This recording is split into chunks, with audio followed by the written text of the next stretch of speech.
Hey, good afternoon, everyone. Dr. Bogosian here. I want to welcome you to class where we have been engaged in a discussion about different theories of justice and the just society.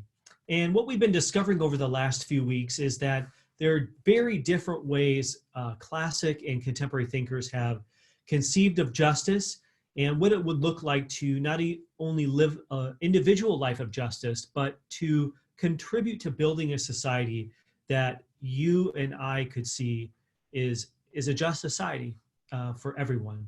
And today what we're going to do is look at a very influential view from a man by the name of John Rawls. And he is probably one of the most prominent political philosophers of the 20th century, particularly in the West, though his theory has had influence beyond sort of those boundaries. But John Rawls has through his view of justice as fairness, influenced not only individuals, but also our society at large through our institutions and our political thinkers who have crafted public policies in light of their finding his view of justice in a just society very compelling. Another word that you might hear come up from time to time today, as well as in Sandel's reading, is that justice as fairness is often seen as a egalitarian view of justice, egalitarianism. And that's the idea that equality is central to his concept of justice, but equality in a very specific sense, worked out in a very specific way. So without further ado, I want to pull up my screen and share the PowerPoint slides with you. And I want to encourage you to jump over to the modules in Canvas and download the handout that goes along with this presentation, so that you can follow along, and then you'll have a good reference point for when you study and prepare for the next exam. All right, here we go.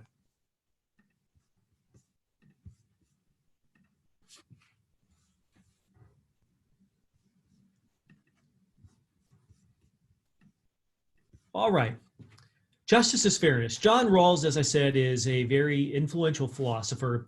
And we'll get to one of his central works in a minute, but he wrote a ton of articles and books on the theory of justice, trying to revision or reconceive of justice for his time, for our time. And it's had a significant amount of impact in social ethics and political philosophy and public policy.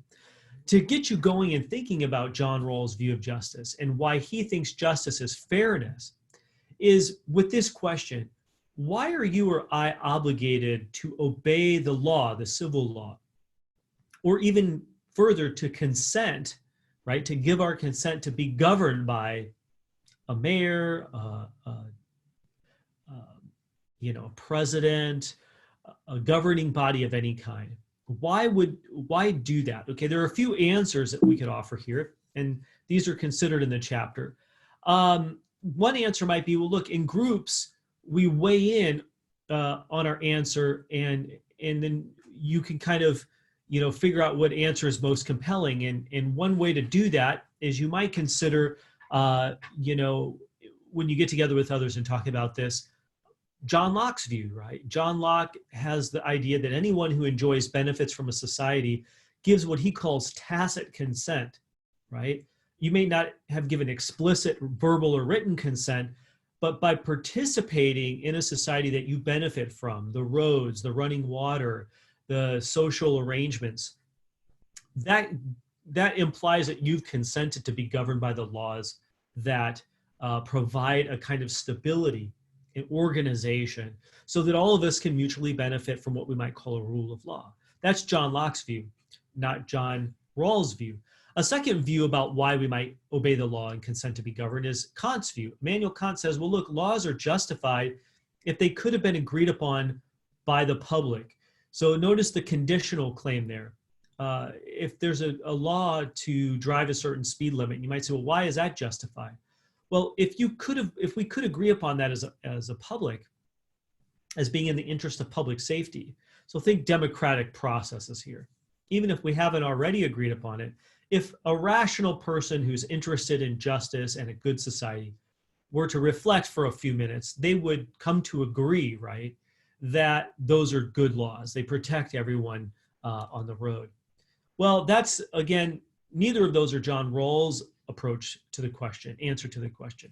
Instead, he says, look, laws are justified if we would have agreed upon them in an initial situation of equality.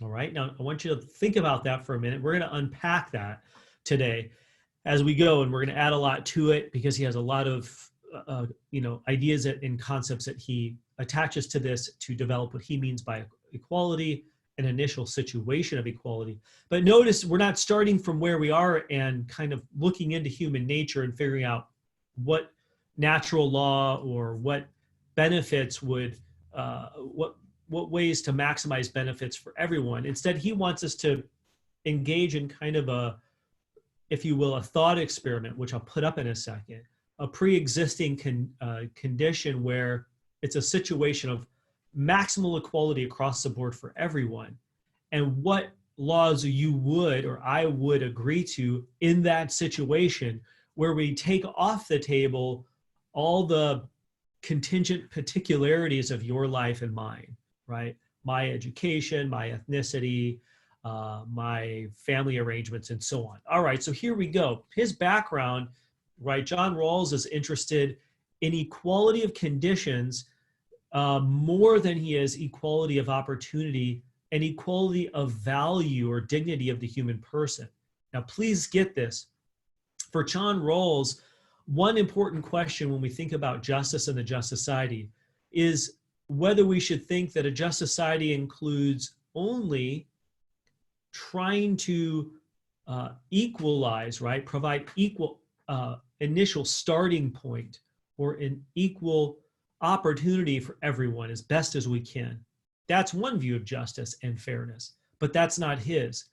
Another view is that we try to do that, but more importantly is the outcome, the result from what we've set up, right? For that we call equal opportunities and equal dignity of the person. When we get to the finish line, so to speak, do we have the same outcomes for everyone? He is interested in justice as equality, meaning equality of conditions, not equality of opportunity. Or more importantly, conditions are more important than opportunity, okay? So he wants to secure just outcomes more than just input, so to speak, or starting places. Now, that comes up in that book we had up there, A Picture of Theory of Justice. And as you can imagine, a lot of the debates we're having at present about these things in our own society. That's the important distinction, even between libertarians and him, right? Libertarians, Kant, even some utilitarians think what's really important for justice is that we try to provide the same opportunity for everybody.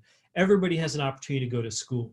And so that's why we have justified public schools. Everyone has an opportunity to, make a life for themselves without undue burdens. Okay, that's equality of opportunity. Equality of outcome says, well, even if you start the same, if you have more going into it than I do, that's going to increase your chance of a good outcome in making a life for yourself, where mine is going to be less likely or even harder. We want to control for that to get us both at the same place at the finish line. All right, so here's the thought experiment. Why think that is a good way to think about justice? John Rawls invites us to think about what justice would look like if in this kind of ideal scenario, what he calls the original position behind a veil of ignorance. Okay, those go together. Now there's a quote at the bottom of the screen I want you to look at. The original position behind a veil of ignorance is a state of affairs or a situation in which all parties to the table of discussion of justice are equally represented as moral persons, and the outcome is not conditioned by arbitrary contingencies. An arbitrary contingency would be your age or ethnicity or gender or race or some other identity that affects how your life goes, right? Or may go. Arbitrary contingencies or the relative balance of social forces. So things that happen outside of your control in the broader social scheme of things.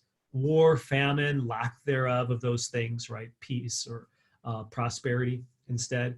Thus, justice as fairness is able to use the idea of pure procedural justice from the beginning.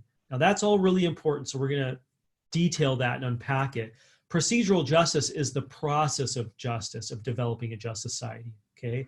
From the get-go, we want to front load the system before we even try setting it up, we want to front load it, so to speak, with all the best kind of just principles and rules that's going to make up the contract that we all agree upon.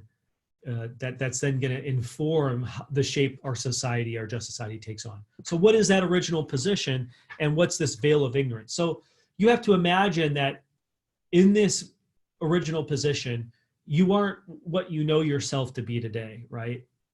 So I wouldn't be Chad Boghossian with a PhD in philosophy, and I'm a college professor, and I'm Armenian, and I have kids, and I'm married, and et cetera, and I can list all that out, right?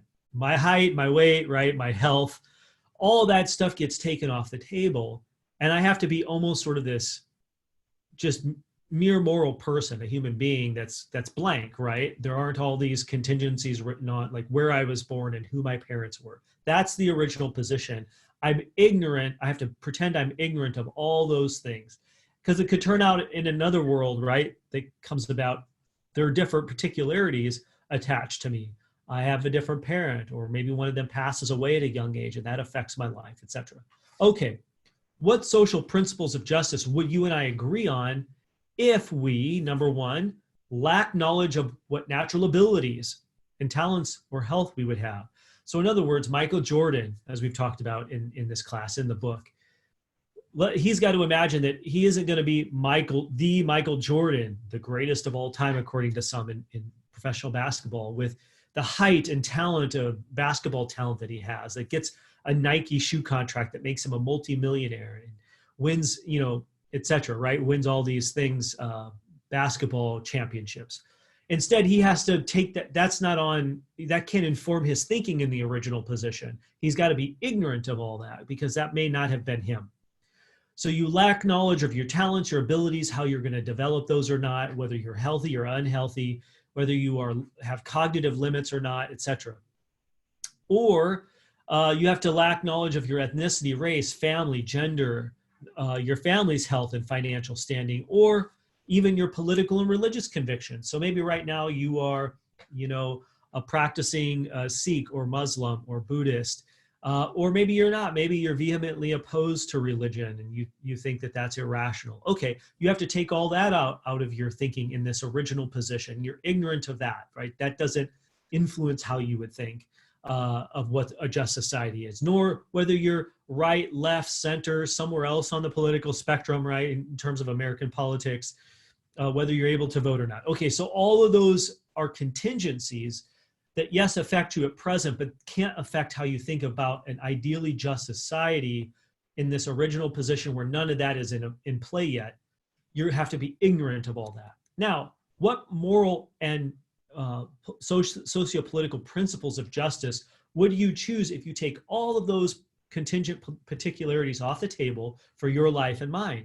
Okay, well, Rawls thinks if you think about utilitarianism, none of us would be utilitarians, because as we pointed out, one problem with utilitarianism is our rights are contingent on the whims of the majority. And it could turn out, let's say, once the world gets developing, you're a person in the minority group and you don't have rights that you currently enjoy.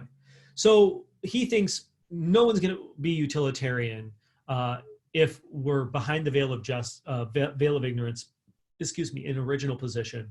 A utilitarian-based society is not a just society.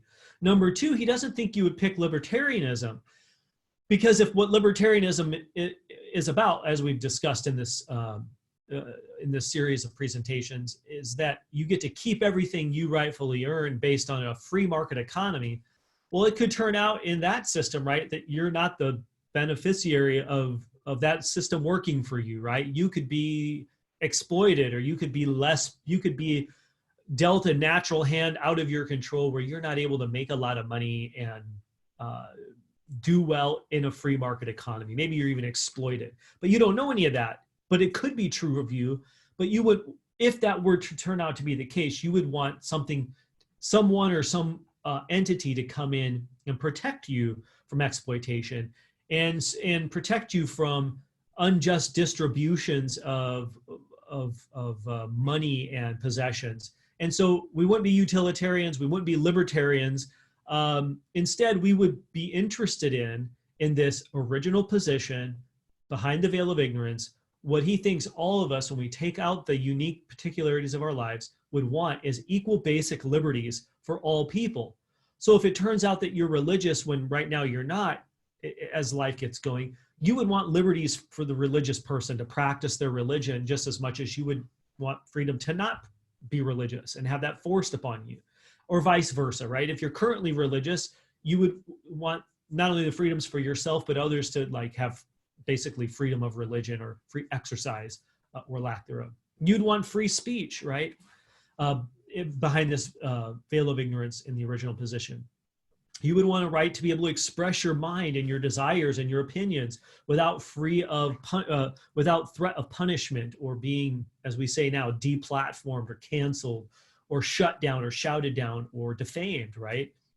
And so we could keep going. You would want the freedom to exercise your own, roaming about and your own actualizing yourself professionally as best as you're able. And so rights are not assigned, on his view, rights are assigned based on this kind of reflection in the original position behind a veil of ignorance, but they're not inherent rights or basic rights or natural rights like John Locke or the libertarian or even some utilitarians and Immanuel Kant hold. John Locke agrees with some utilitarians that rights are assigned by our culture through the social contract that we agree upon in this imaginary original position behind a veil of ignorance. And so since they're assigned, we would want rights assigned to everybody equally if we didn't know that we would be in a poor family or a rich family, whether we would be liberal or conservative politically, et cetera, et cetera. Okay, I hope you're tracking with that. If anything is still unclear, feel free to shoot me an email and we can chat it up. But he's convinced that in this, if we all imagine ourselves in this original position where we're ignorant of the way our life is going to go and the family we're going to be born into and the natural endowments we're going to have, we would all say, yes, I want equal freedoms for everybody, regardless of who you are, what hand you're dealt in life. Those rights, the rights that attach to those freedoms, right, don't have to be seen as inherent or basic in our human nature. They just have to be ones that we would all want and agree upon as part of our social contract. And therefore they're assigned to everyone, again, front-loaded before the system starts unfolding. We would also, number two, want equal distribution of income and wealth. That is, if you imagine that you could end up being very poor and right now you're living a pretty decent life, even if you're not filthy rich or something, you would want everyone to live a decent life. You would want that chance if the roles were reversed, if you were born into abject poverty, right? So he thinks not only would we want equal liberties in the, everyone would want that. Number two, a just society would include equal distribution of income and wealth. So any inequality in terms of wealth and income, the only way that would be justified in his justice as fairness society would be if the least advantaged are served by that unequal distribution, right? So that is, let me give you a concrete example, right? So there could still be millionaires in John Rawls' just society, if and only if we have a redistribution system where we maybe have something like a, progressive tax system that takes more from the millionaire than it does the person making $100,000 a year, because they have more to give, and taking more from them is going to benefit those who are most disadvantaged or least well advantaged. And so if you think of it this way, that inequality, both in terms of taxes, they have to pay more, as well as they have more, both of those inequalities are justified because it benefits people who are least well advantaged. Now, the bottom line for Rawls, at least at this point, is that this is a just society based on a just social contract that all rational persons would consent to. So you have to imagine that, given where you are thinking about this at this time, maybe you come into this society and you have a bunch of cognitive limits And so you can't think for yourself. You have to have others help you. Well, if that were to happen to you, you would still, right, before all that happened, excuse me, you would be the kind of person who, if you didn't have those limits, right, would agree to these, consent to these equal basic liberties, equal distribution of income and wealth. And so that gives us evidence, reasons, right, that this is in fact a just social contract, a just society. Now, what kinds of limits might the social contract that we're all supposedly agreeing to have? Number one, actual contracts aren't morally sufficient to make it fair, okay? So what he's pointing out here is that you and I can enter into a contract and agree. All parties to the contract sign the dotted line and say, yeah. But notice there have been unjust contracts in the past. And so he, like maybe someone who's more manipulative or savvy or more intelligent can get someone who's not as savvy to sign off on a contract, but then that party who's less savvy is really being taken advantage of. So consent and contracts themselves aren't enough to say that justice is being served, so to speak. Instead, we need contracts plus independent standards of fairness to kind of rein in or correct contracts to keep them honest, so to speak. And again, equal distribution of income and wealth, equal basic liberties and rights for all persons are the proper moral constraints. Our Constitution and slavery is a very good example. The Constitution, the American Constitution, is a social contract of sorts, right? Slavery, right, eventually was abolished because it was argued forcefully that it was inconsistent with the United States Constitution, that all human lives are created equal, right? They have equal dignity and therefore are worthy of equal regard under the law, voting, going the same places, et cetera, et cetera. So the contract itself wasn't sufficient, right? We needed other kinds of things in addition to that, reasoning and institutions to help rein in the contract.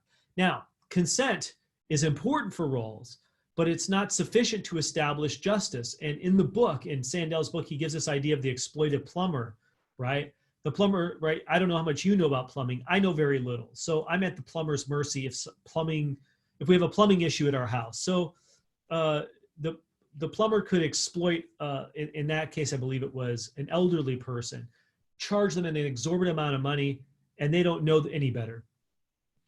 Even though that elderly person has consented, that's not enough to say they've been treated fairly. And so it may not be necessary, consent may not even be necessary. So I want you to think about this. This is an important point for Rawls. We put a lot of weight today, or some people do, on consent. Hey, well, it was consensual, right? Well, but consent may not be enough, right? It may be necessary, but not sufficient, right? It's necessary that you consent to the contract, but it may not be enough to establish obligations, because contracts and consent can be manipulated, it can be deceptive, and so we need something else. This is why contracts have moral weight on his view, if and only if they are self-imposed. I've agreed to the contract rationally, and there's no coercion, and freely, and they have mutual benefit. Notice there that the number two there, mutual benefit for all parties involved, ties into those two principles that we talked about, right? Equal rights and equal distribution of income. So if one party, like in the plumbing example, the one who's hired the plumber is not benefiting like the plumber is, the contract doesn't carry the same moral weight. The contract by itself is skewed, right? And so what I want you to think about here at this point, and then we'll move to kind of the second part of this presentation, is I want you to go to pages 147 to 149 in the Sandel text. And I want you to read Sandel's example of being a grad student needing auto repairs in light of everything we just talked about. Do you think Sandel and the people in that story owe the guy money for looking at his car, even though they hadn't signed a contract? Why or why not? What if he actually fixed the car without Sandel's explicit verbal consent? Looked at it, acted like he was being a good Samaritan, fixed it, and Sandel hadn't said, yeah, I want to pay you to fix it. Would he have owed him money for his services? Yes or no, why or why not?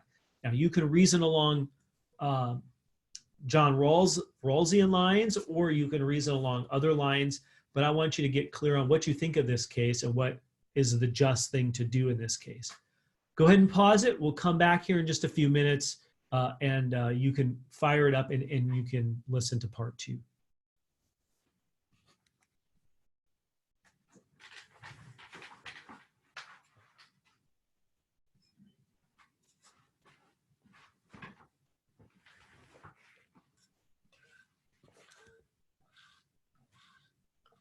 Okay.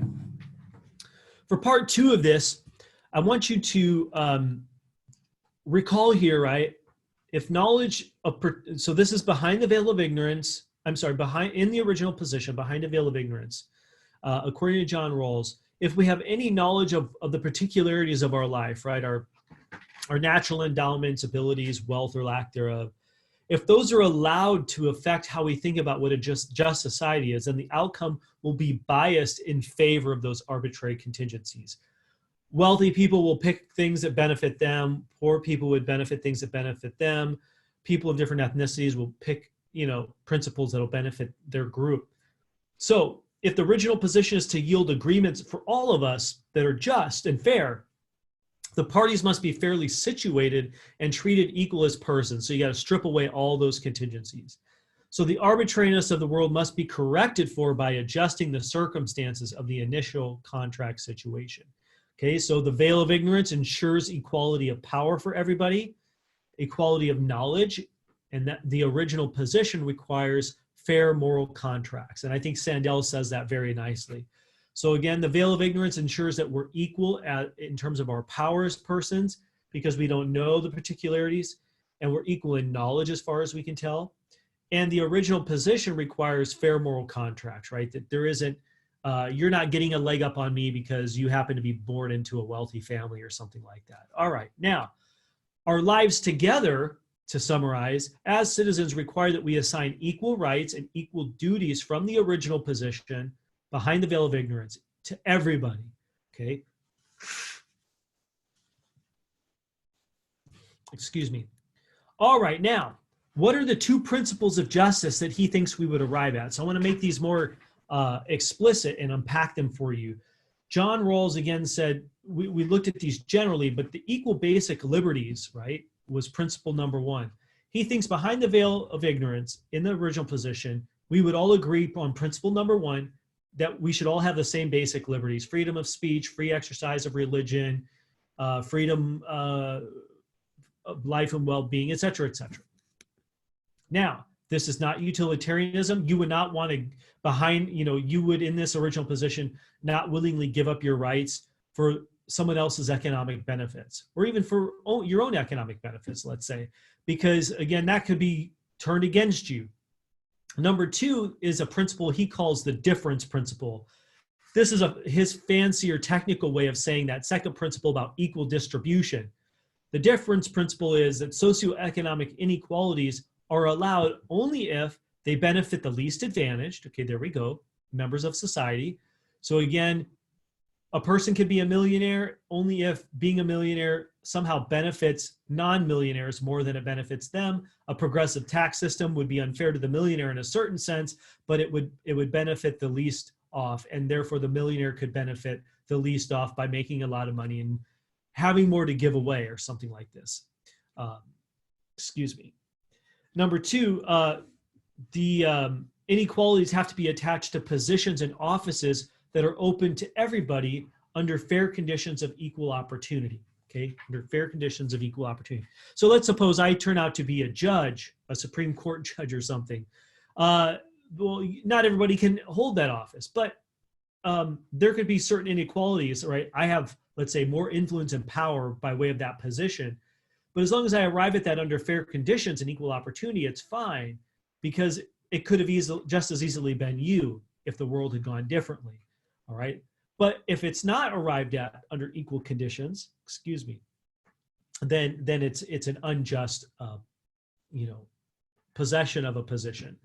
All right. Now, here's an important argument from John Rawls, an argument from moral arbitrariness. And this is where he's going to argue that these alternative systems of justice we've looked at so far are actually unfair systems Since they're unfair, they're unjust, because remember, justice is fairness. How about a feudal aristocracy? This is going back many hundreds of years. That sort of system is unfair because of the distribution of wealth and power and opportunity is based on accidents of birth, what family you're born into, right? You've got this kind of hierarchical system, this feudal system where if you're born into this, the class of rulers, then lucky you benefit from this charmed life. If you're born into the class of servants, well, then you're stuck there, right? Almost like a caste system that you can't break out of. But that's unfair, right? Because you didn't do anything to be born into one family or the other. And so the person who benefits from their birth in the charmed life is getting an unfair advantage. Number two, market societies are unfair. Why? Well, because equal liberties under the law allow each to strive and compete, but the market cannot guarantee equal outcome. So what this is saying is he's fine with the market system as far as it goes. It could ensure like we both have a shot at the making the soccer team or going to college, or we both have a shot at the job. But the market is so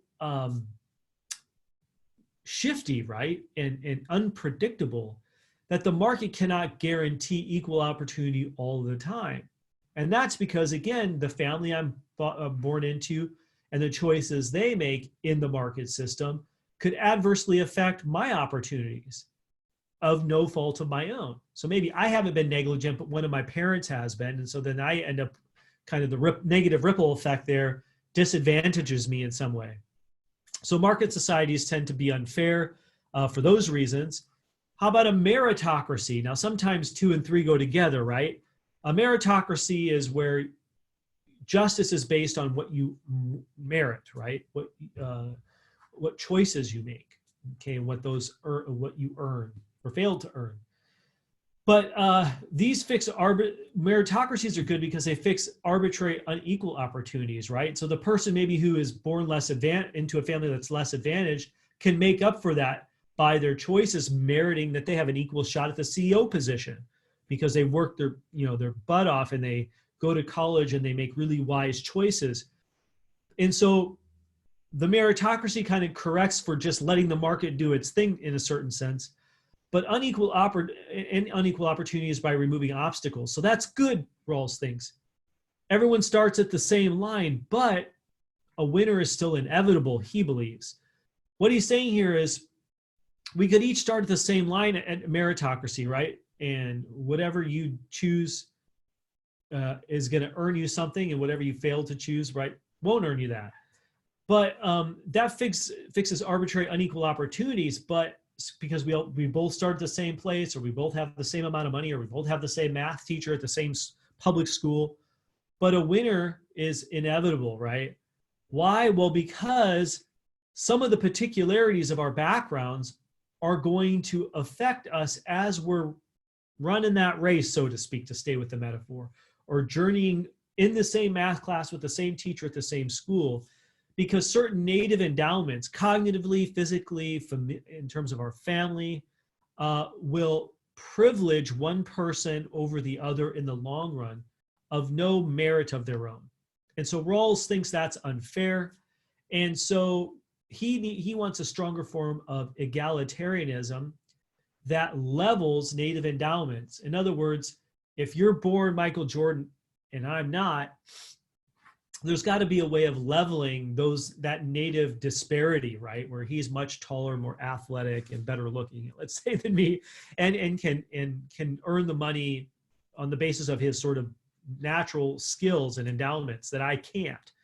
And so there has to be a way in the system to control for that, right? And redistribute those native endowments and natural distribution that's unfair.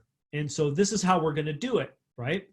We're going to do it right in the original position behind the veil of ignorance, and using this difference principle are applied to how institutions, educational institutions, legal institutions, governmental institutions, arrange society to reinforce Rawlsian egalitarianism. So in other words, if Jordan and I are born with this disparity between us athletically, well, how do we control for that? Well, there's some ways this could go. We could handicap him, right, in a certain sense, so that I have an equal shot at playing for whatever professional basketball team.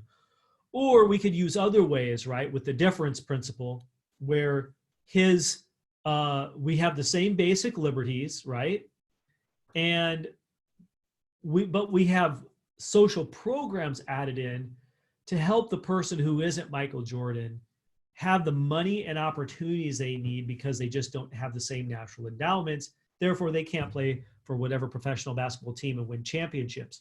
So we have things like Head Start programs, public education, meal vouchers for those whose families don't make a certain level of income, Section 8 housing. Those would satisfy the fair equality of opportunity. Okay, fair equality of opportunity by, again, giving the person who has less more to help them wind up closer to the finish line or to the same spot as a Michael Jordan. Now, obviously, that's not going to be strictly literally true, right? No one's going to have the exact same amount of money and the same house or kind of house. But at least, right, you're not going to have Michael Jordan, who's super wealthy, and a bunch of people making only $30,000, $40,000 a year. They're going to be, them and their children are going to be able to have equal basic liberties like rights to vote and equal voice and freedoms, but they're also going to be able to have financial resources and social programs that benefit them to bring them closer to the level of a Michael Jordan so that they can live a decent life, not a charmed, wealthy life, as so to speak, but not to where they're going to be way below, right? Like some kind of poverty line. The free market and property owning democracy is fine for Rawls, so long as we have a bunch of controls in place, right? A bunch of regulations, as the term goes. Progressive tax system. So he was for a progressive tax system. We have something like that, but his system, where you hear people arguing for even a more progressive tax system, like, you know, a wealth tax on the wealthy, or a billionaire's tax, or a millionaire's tax. That's even more progressive, where those people, as the saying goes, have more to give. And so they bear a greater responsibility to have their wealth redistributed to the rest of us, let's say, that don't have that. And so that will feed into social safety nets for the elderly or those unable to work and care for themselves. Inheritance taxes, right? That's, you haven't earned or merited that. And so that would be a way of regulating either a ceiling, how much you can inherit. So if your dad is Bill Gates, then you can inherit $40 billion, right? Maybe you can inherit 4 million, but even then, that's the most, and then you're going to pay a bunch of taxes because you didn't earn that, right? You got lucky, and everyone's not as lucky and fortunate as you. So to help the rest of us be well off or better off in light of your inheritance, the social contract justifies taking a bunch from you and redistributing it to the rest of those in need. Okay, maybe a basic income. Some people today who are talking about a universal basic income. John Rawls, even though as far as I know did not advocate for that, would be, I think today, if he was alive, sympathetic to that. His view is consistent with that. And that's because, again, maybe that's what it takes for in a society where technology is increasing and increasingly taking over. Good paying jobs are very difficult to come by, or even if you work, right? Maybe as an elementary teacher, or as a police officer, or a fire person, right? You make a decent living, but it might be increasingly hard to support yourself and your family on that income. And so maybe there's a basic income that goes into your overall income that helps. State work programs. Okay, these would all satisfy Rawls's difference principle, because remember, inequities economically are justified only if they benefit the least off. So we can allow people to inherit money only if they benefit not just the inheritor, right, you, but others who are least off. Basic income would benefit the least off. State work programs benefit the least well off among us. All right, now that's Rawls' view generally of justice. You get to decide whether it's compelling or not. As you can imagine, there are probably many in our class who will object to this kind of system, and there are many in our society who do, because it's trying to engineer outcomes, and it's trying to engineer the outcomes based on primarily by taking from others who have, earned or earned and inherited or been given certain things, and taking from them to benefit others and to try to ensure outcomes. Some people see that as unfair, but you got to work that out for yourself. And so here are the objections. Number one, the difference principle can't guarantee justice, right? So this would be a powerful objection because Rawls thinks the difference principle is one of the principles of justice, and it's going to ensure equality of outcomes. This objection is saying, no, it can't. Here's why, right? So let's suppose doctors are paid higher because they have a broader knowledge base and skill level. And now the doctor says they want to use their med school training to make a lot of money. And so where are they going to make a lot of money? Well, by moving to Hollywood, becoming a plastic surgeon. But if we do that, right, you might say, well, even on the difference principle, that's justified as long as they're paying their progressive tax to help the least well off. So the high pay for doctors is initially justified based on the difference principle. That's justified inequality. But we end up with all these doctors, right, making millions a year as plastic surgeons in Hollywood, when really we need more heart surgeons and brain surgeons and people who are maybe still making good money but not as much as plastic surgeons. And so that if being a doctor and a surgeon is justified by the difference principle, it's not enough, is what this objection is saying, because we could end up with this wonky kind of distribution of jobs that people take that are justified in the Rawlsian system, but we end up with this lopsided disparity where people are working in a niche within those jobs because they can be the wealthiest in that niche, like being a plastic surgeon.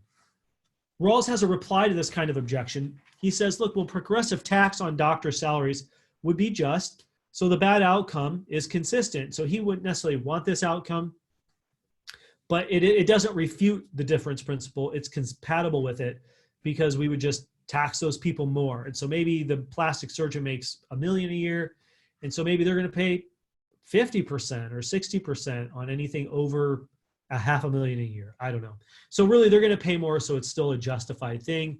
This unwanted outcome is consistent with that, he says. Number two, objection two, the knowledge problem. Sam Gregg, natural law people, libertarians bring this up. And this is the idea that we can't really know what everyone would choose, especially that they would choose Rawls' two principles of justice behind the veil of ignorance, right?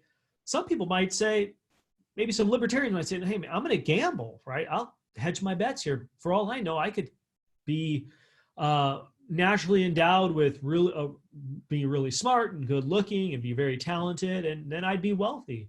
And I'm not going to gamble and say I'm going to have principles of justice that are going to take more of my income if that's me.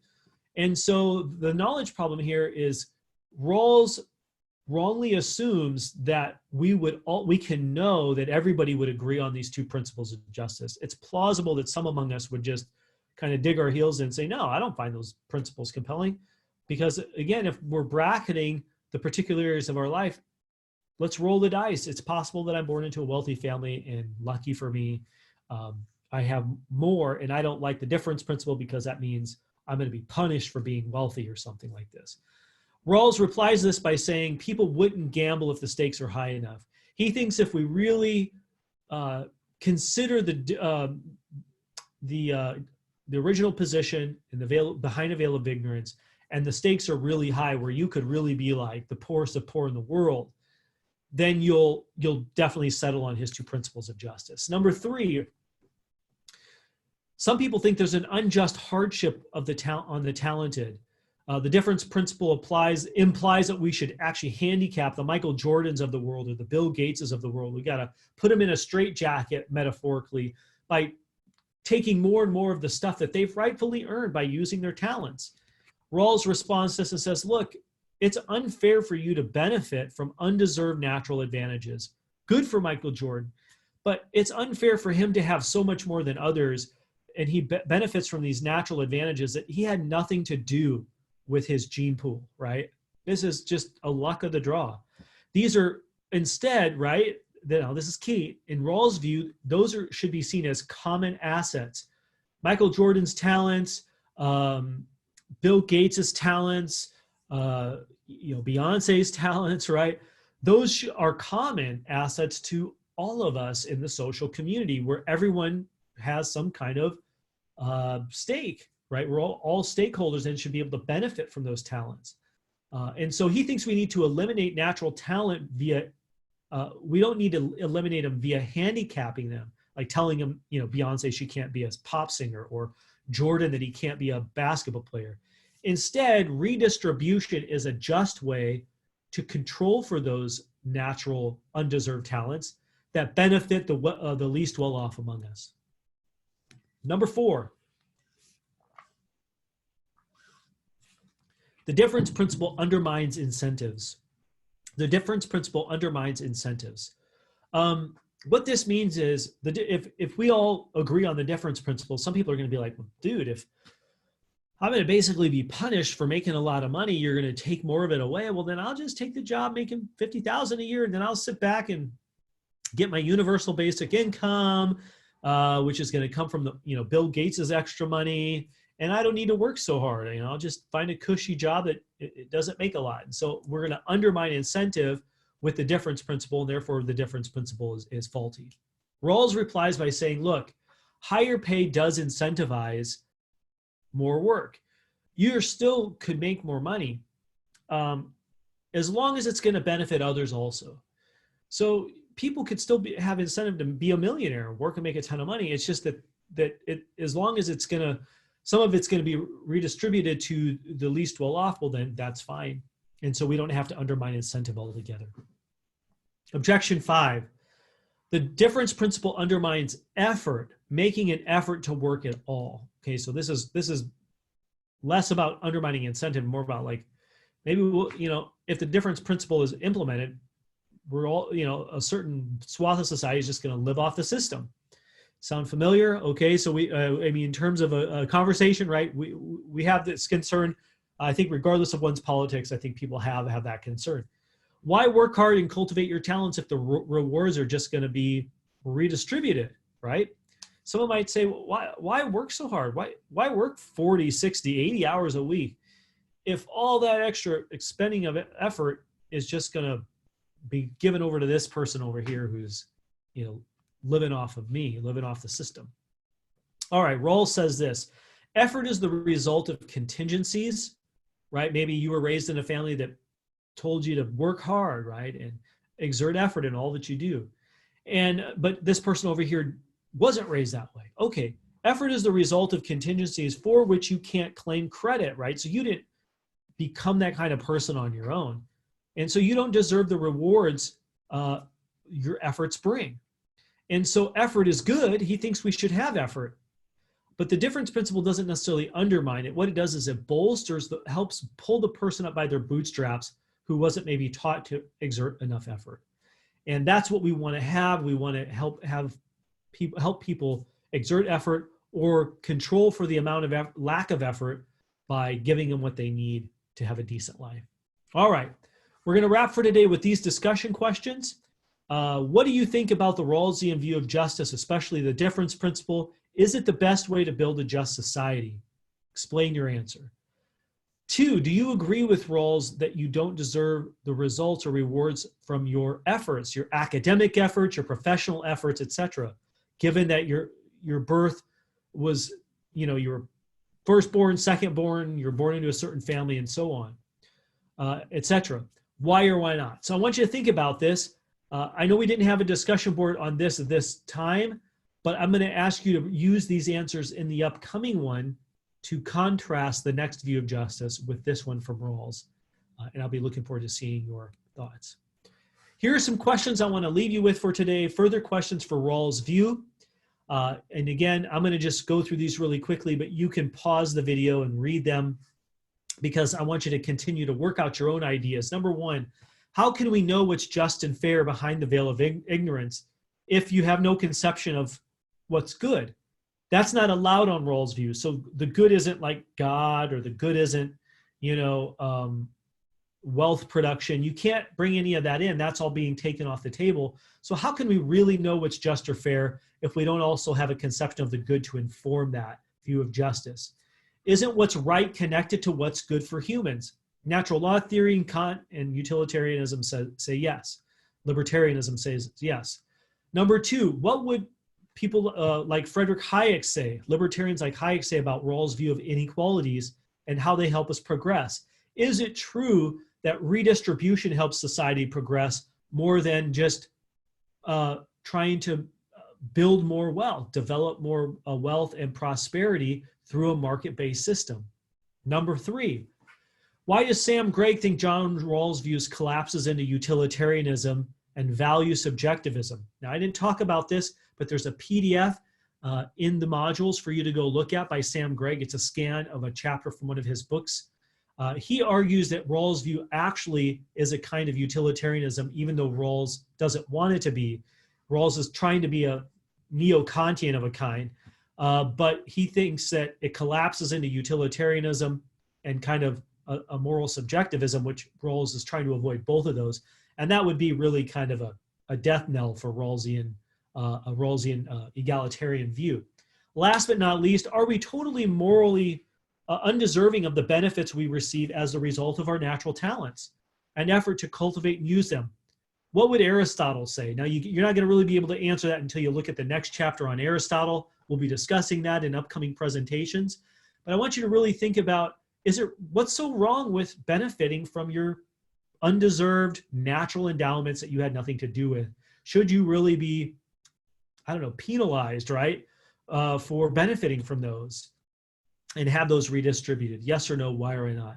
Thanks so much for watching. I look forward to seeing you back here for the next topic. And I look forward to seeing what you have to say in the discussion boards. Take care.